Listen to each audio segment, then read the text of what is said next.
Let's eat.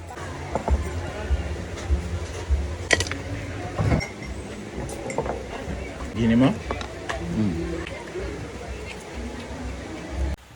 Maayong adlaw kaninyong tanan. Ngayong araw nga po na ito, kakain kami ng saging at ito po yung dugtong ng video ng ginamos na ginawa ko. So ngayon, ito po ang ginawa kong ginamos dati nung nakita niyo sa video. Kaya ayan na po, kakain na po tayo ng ginamos. At syempre, hindi po tayo kakain ng ginamos na very raw. Wow, very raw talaga.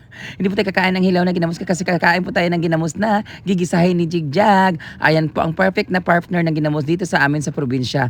Pag yan po, nakita niyo po na ganyan na po yung ginamos, mouse na po ang tawag dyan. Ibig sabihin, mabango na po siya. Ngayon po, bago kami magluto, kakain po na ako ng salad kasi nag-request kami ng salad kay Bating kasi nga, nung Fiesta, Pasko at New Year, hindi po kami nakakain ng salad kasi nga puro kami inom, pwede kami karne, lechon. Ngayon naman, kakain tayo ng salad na ginawa ni Bating. Oh, ayan, napakasarap po talaga niyang gawa ni Bating kasi with love po yan and heart and smile. No? Dapat kasi pag nagluto ka, kailangan to with love talaga. Ito kaya si Jigjag, with love kaya ito, kahit broken hearted siya sa hindi naman niya jowa, charot lang. So ito po mga sangkap ng ating ginamos na gigisahin. Ito namang suha na to ay para naman to sa ginamos na hindi ko lulutuin kasi mas nalunok ko yung laway ko, ipiste. Kasi po pag kumain tayo ng ginamos talaga na hilaw, lalagyan po natin siya ng kalamansi or much better itong suha na tinatawag or dayap dito sa amin sa probinsya ay din sa Manila, dayap po daw tawag dyan. Ayan po ang ilagay ko, sibuyas lang po tsaka kamatis, tapos ilagyan natin siya ng ginamos, tapos ilalagay na natin siya yung suha. Bago pala siya ilagay, nakita nyo kanina, rolyo ko muna siya, kailangan mo muna siyang pisain para paghati mo siya, durog na yung ilalim niya para po mas malambot, para po mas lumabas yung katas ng ating suha. Mas masarap po kasi yung suha kaysa sa naman sa limonsito or kalamansi kasi po mas mabango po yan. Tapos lagyan natin siya ng suka na talagang binabad natin ng mga 3 taon. Tapos lagyan natin siya ng sili para mas maanghang. Yung sili pala na yan ay hindi masyadong maanghang. Kaya dinamihan ko na, tsaka hilaw pa po yan. Silikot po ang tawag yan or kulikot po ang tawag dito sa probinsya. Ayan po, perfect na po yung ginamos with kamatis, with sibuyas at syempre yung suha. Yan po yung hilaw. Tapos ito naman po yung saging na nilaga sa amin. Pagkain po namin to pag wala kaming bigas dito sa probinsya. Kung wala pong kamuting kahoy at saka kamote, saging po talaga yung pinaka-the best. Di bali ng saging basta labing. O di ba ganun naman talaga ang trending na coast ng mga Pilipino, lalo sa mga Bisaya at probinsya.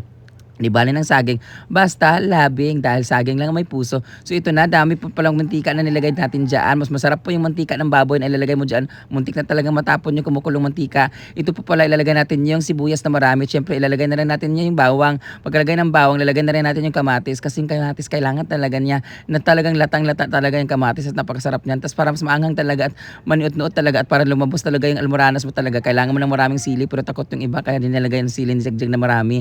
Ngayon ilalagay natin yan. Pag mula pula yan, naglagay na po natin yung kamatis na kailangan talaga durog na durog. Pero hindi po masyadong maganda yung kamatis namin kasi po hindi pa masyadong hinog po talaga. Mas maganda kasi talaga yung kamatis na pulang-pula na talaga, yung ripe talaga siya. Wow, ripe na ripe. Overripe. Basta mas maganda kasi yung kamatis na hinog talaga kasi pag kumain ka talaga, yung para siyang tomato sauce ang inilagay. Tapos ilalagay niya po natin yung bagoong sakto lang sa panlasa ng ating lalamunan kasi po mayroon na po tayong maanghang na pang-almoranas. Siyempre pag maalat na po ang ating ginamos or bagoong magkakaroon na po tayo ng UTI na kaya yung ating kidney stone, di ba?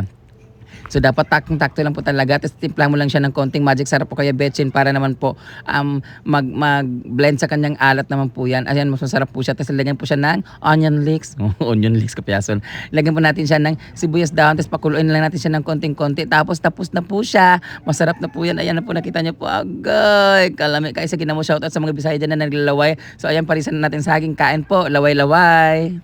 Serve na niya. Paglaway kayo. Ito sa akin yung ano.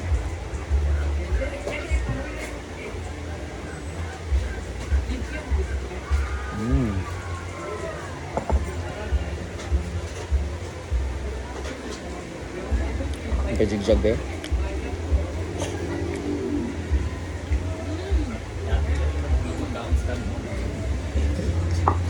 Saan na gabi yun eh? Ngayon, tanghali.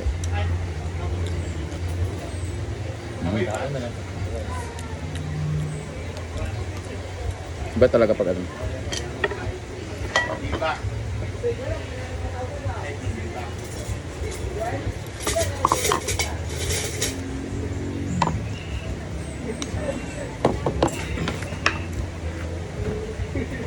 Ginagana kong sa clinic mo yung 1-5. Ha? 1-5 yung gisap sa kuha. Ne? Gwen. Si Gwen. Kali ko ni Anya.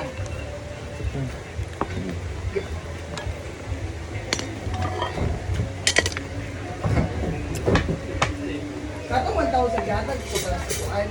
Kaya maraming luto ba to? No?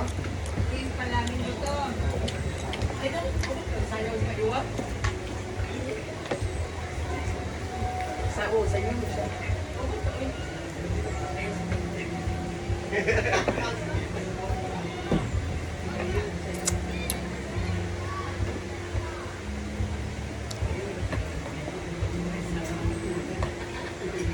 Sarap talaga pagkain ng pag ginamos na alam mo ikaw gumawa kasi.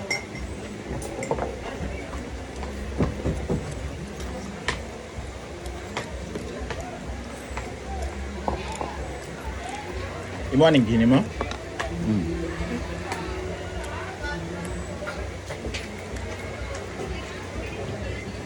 Bango ng suha.